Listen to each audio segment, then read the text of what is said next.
네, 그러면은요, 오늘 체크 포인트 짚어보겠습니다. 토마토 투자클럽의 최현주 전문가, 김영일 전문가 연결돼 있습니다. 안녕하세요. 안녕하십니까. 네, 반갑습니다. 네, 오늘자 첫 번째 포인트 알아보겠습니다.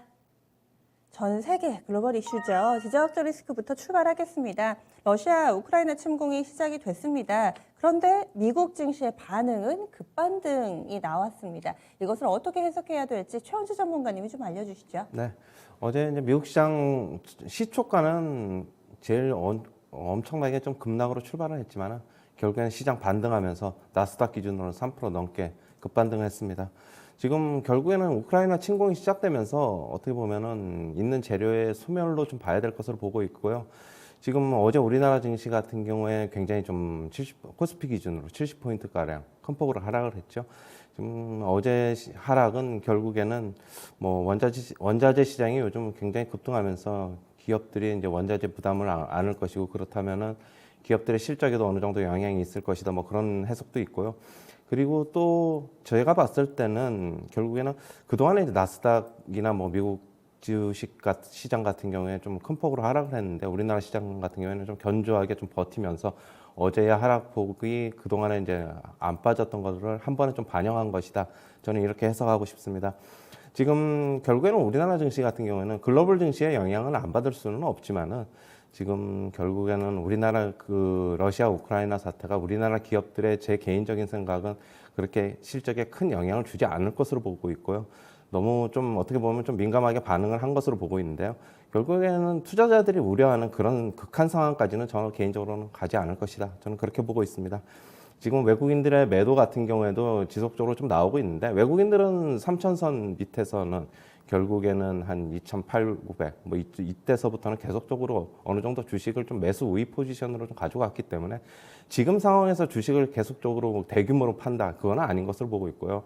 왜냐하면은 지금 지수상에서 팔면은 걔네들은 물론 뭐 해치는 하겠지만은 오히려 지금 계속적으로 손해가 나는 구간이기 때문에 외국인들의 큰 폭의 매도도 없을 것이다 보고 있습니다. 어제 같은 경우에도 장중에 선물 포지션 같은 경우에는 외국인들이 뭐 거의 한 5천 계약 가까이 매도 포지션 취했다가 결국에는 장 마감 후에는 상당 부분 뭐 거의 뭐 매수 포지션으로 돌았었는데 저 개인적으로는 시장은 역시 단기적으로 충격받겠지만은 여전히 긍정적인 관점을 유지해야 된다고 계속적으로 말씀드렸는데 어제 같은 경우에는 오후장 보고 사자 이렇게 말씀드렸고 시장 반등 안 하면 사지 말자 뭐 이렇게 좀 말씀을 드렸는데 결국에는 어제 좀 과감하게 좀 사는 게 결국에는 사신 분들이 승자가 되지 않나 그렇게 개인적으로 해석을 하고 있습니다.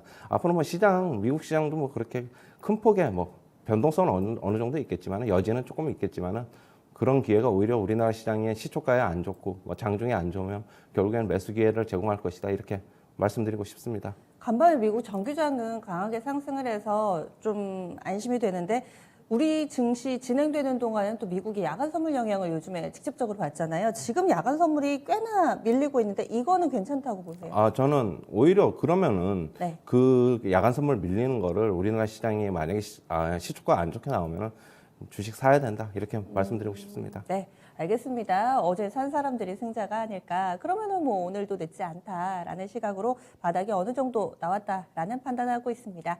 다음 두 번째 포인트 넘어가겠습니다. 지정학적 리스크 이전에 우리가 가장 많이 봤던 부분이 금리 인상 부분입니다.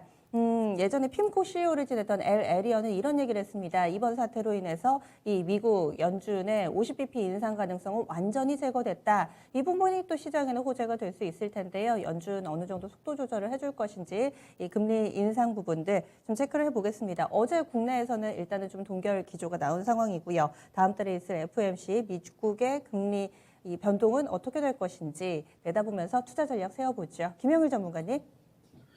네, 일단은 우리 시장을 계속 괴롭혔던 이 지정학적 리스크가 이제 결국엔 전쟁이라는 결과로 이제 마무리가 됐습니다.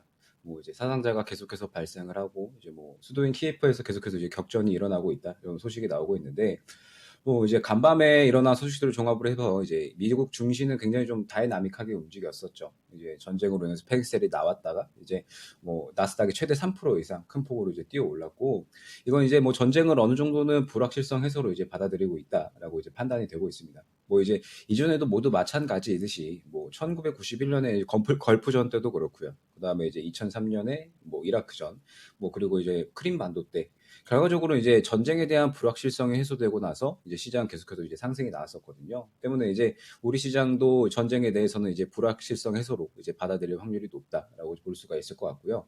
그러면 이제 우리가 가장 집중해야 될 부분이 뭐냐라고 한다면 결국에는 인플레이션과 이제 그다음에 금리 인상이겠죠.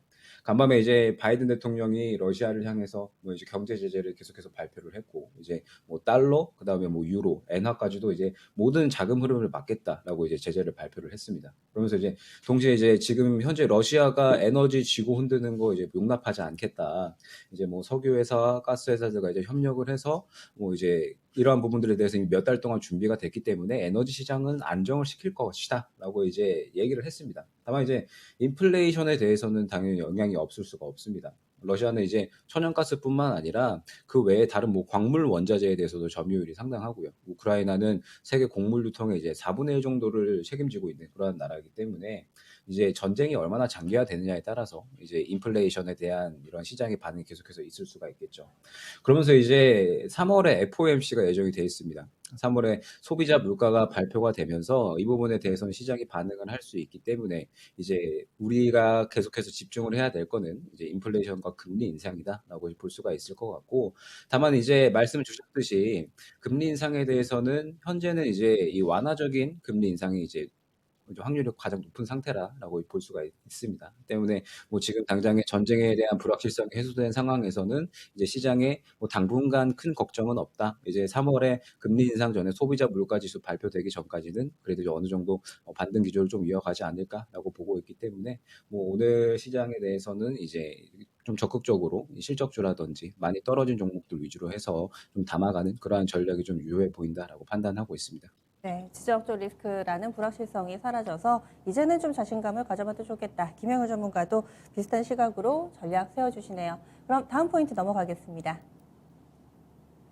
카카오입니다. 아마 많은 분들이 기다리셨던 내용일 거예요. 그동안 도덕적 해이, 이 임직원들의 주식 매도와 관련해서 실망감이 상당했었는데 투자자들이 바라는 대안은 하나도 안 나오고 굉장히 겉핥기식의 여러 가지 대안들을 내놓다가 결국에는 3천억 원 규모의 자사주 소각 발표를 했습니다. 이 규모에 있어서는 또 어떤 분들은 이것으로 되겠느냐 뭐 이렇게 얘기하실 수도 있는데 좀 더 분석을 해보죠. 이번에 카카오의 자사주 소각 과연 주가에는 어떤 영향을 미치게 될까요? 최현주 전문가님.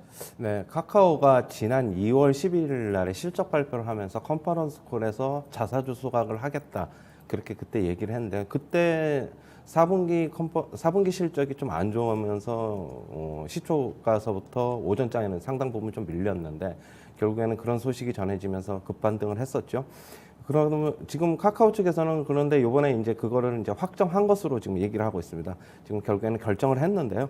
지금 카카오 측에서는 결국엔 이번 자사주 소각은 지금 이번에 처음 진행하는 것인데 결국엔 주가 안정과 주주 가치 제고를 위한 것으로 지금 보고 있습니다. 지금 결국에는 지금 현재 주가 하락이 좀 너무 과도하다는 그런 판단을 한 것으로 지금 보고 있고요. 지금 결국에는 카카오 주가는 요즘 지수가 코스피, 코스닥 뭐 굉장히 많이 좀 하락을 했는데 요즘 그나마 그래도 꾸준히 우상향하는 패턴. 어제는 물론 70포인트 급락하면서 어느 정도 좀 하락을 했지만은 지금 그래도 주가는 안정적인 흐름을 보이고 있습니다. 저 개인적으로는 주가 뭐 3천억 원 가지고 물론 얘기는 그거 가지고 되겠냐 뭐 그거 얘기는 하겠지만은 어떤 의지를 보여준 것이 더 중요하다고 저는 생각을 하면서 결국에는 주가 상승에 결국에는 도움이 될 것이다 그렇게 보고 있는데요. 최근에 네이버 주가하고 비교해 보면 정반대입니다. 네이버는 여전히 코스피 지수 흐름을 그냥 그대로 지금 반영을 하고 있는 모습을 보이고 있는 반면에 카카오는 아까도 말씀드렸듯이 꾸준하게 좀 올라가고 있어가지고 그리고 카카오가 뭐 좀 더 강한 거는 저는 개인적으로 봤을 때는 역시 주가 하락폭이 네이버보다는 상당 부분 더 많이 진행됐기 때문이다 이렇게 말씀을 드리고 싶고요. 카카오 같은 경우에는 저는 지금 CEO도 적극적인 주가 안정 의지를 내비치고 있는 만큼 어느 정도 회복은 가능할 것으로 보이고 있고 지금 주가는 뭐 그렇게 부담스럽지 않은 구간이다 이렇게 말씀드리고 싶습니다. 네, 알겠습니다. 그래서 카카오 호재는 호재 그 액면 그대로 받아들이면 될 것 같습니다. 다음 마지막 포인트입니다. 꿈틀거리는 원자재 시장 관련주 체크 필요라고 주셨는데요. 이번 지정학적 리스크 국면 속에서 유일하게 오른 종목군이 있다면 바로 이 원자재 관련된 종목군들일 겁니다. 지수가 바닥을 다지고 올라간다면 원자재는 고점을 찍고 꺾이나 뭐 이런 생각도 하실 테고요. 원자재 가격은 계속해서 오름세인데 이것을 어떻게 받아들일지 김영우 전문가님이 전략을 좀 세워주세요. 네, 이제 지금 최근에 원자재 관련주들이 시장에서 좀 상승이 많이 나왔었기 때문에 이제 원자재가 체크가 필요하다라는 부분에 대해서 좀 의문을 가지실 수가 있는데 지금 현재 원자재 관련주들은 계속해서 움직임을 보일 수밖에 없다라고 이제 판단을 할 수가 있습니다.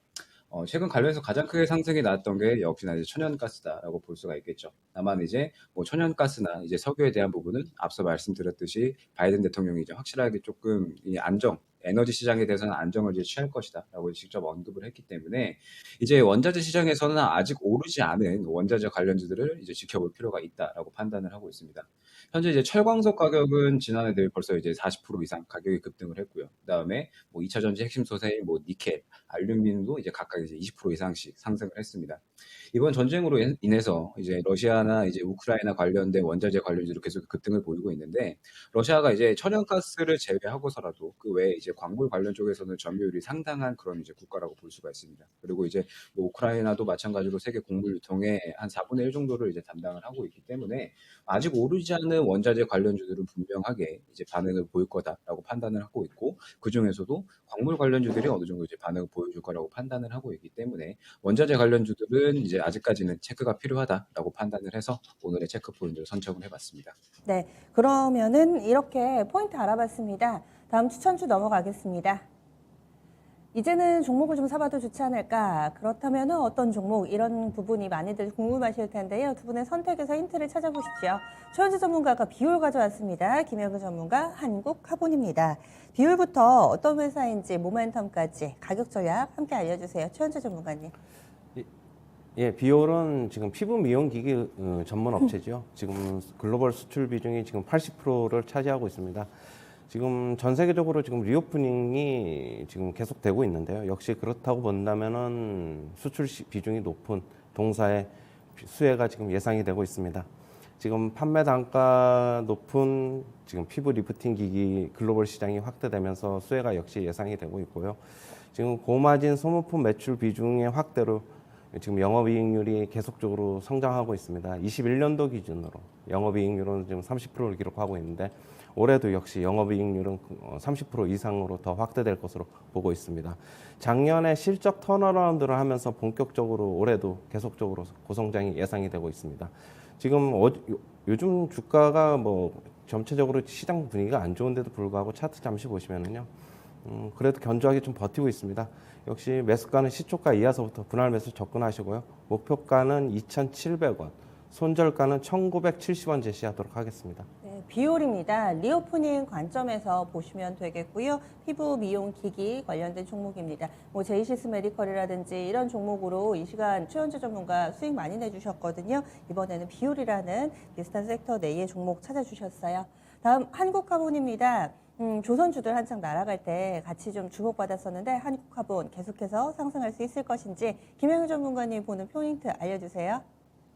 네, 이제 바이든 대통령이 러시아에 대해서 본격적인 제재를 시작을 했고, 이제 경제적인 제재는 이제 시작이 됐습니다. 그러면서 이제 가스관 사업에 대한 제재도 계속해서 이루어질 것으로 이제 판단이 되고 있는데, 그에 따라서 이제 바이든 대통령은 이제 에너지 시장에 대해서 안정을 이제 어느 정도 이야기를 한 바가 있죠. 때문에 이 에너지 시장에 대해서 안정을 한다라고 하면은 결국에 이 유럽 쪽에서는 이 가스관을 이제 접고, 그 다음에 이 천연가스를 이제 su입을 해와야 됩니다. 그러면은 이제 결국에는 배를 통해서 운반을 통해서 이제 나라에 들여올 텐데 그렇기 때문에 이제 이 천연가스는 필연적으로 이제 LNG 이제 선들이 이제 필연적으로 수혜를 받을 수밖에 없겠죠. 한국화보는 이 LNG선, 이 에카 운송에 사용되는 보냉제를 이제 주요 제품으로 영위를 하는 기업입니다. 그러면서 이 에카 운송에 사용되는 소재인 트리플렉스에 가해서는 이제 뭐 세계 최고의 기술력을 이제 보유를 하고 있다라고 이제 판단을 하시면 될 것 같고 현대중공업과 삼성중공업이 이제 한국화분의 주요 이제 고객으로 볼 수가 있습니다. 그러면서 이 LNG 수주가 작년부터 이제 어마어마하게 큰 폭으로 계속해서 올라가고 있고, 올해에도 결국에는 이 지금 현재 지정학적 리스크로 인해서 수혜를 받을 것으로 이제 판단이 되고 있기 때문에 실적 증대 기대감 또한 상당히 높은 기업이라고 볼 수가 있습니다. 그렇기 때문에 이제 뭐 현 시장 상황에서도 단기적으로 이제 흐름에 잘 맞는 그러한 종목이라고 판단해 주시면 좋을 것 같고요. 매수가는 시초가 이하부터 이제 분할 매수로 접근을 해주시면 좋을 것 같고, 1차 목표가는 12,700원, 2차 목표가는 13,500원, 그리고 이제 손절가는 9,950원 정도로 대응해 주시면 좋을 것 같습니다. 네, 알겠습니다. 두 종목 알아봤습니다. 비올 한국화본 오늘 추천주였습니다.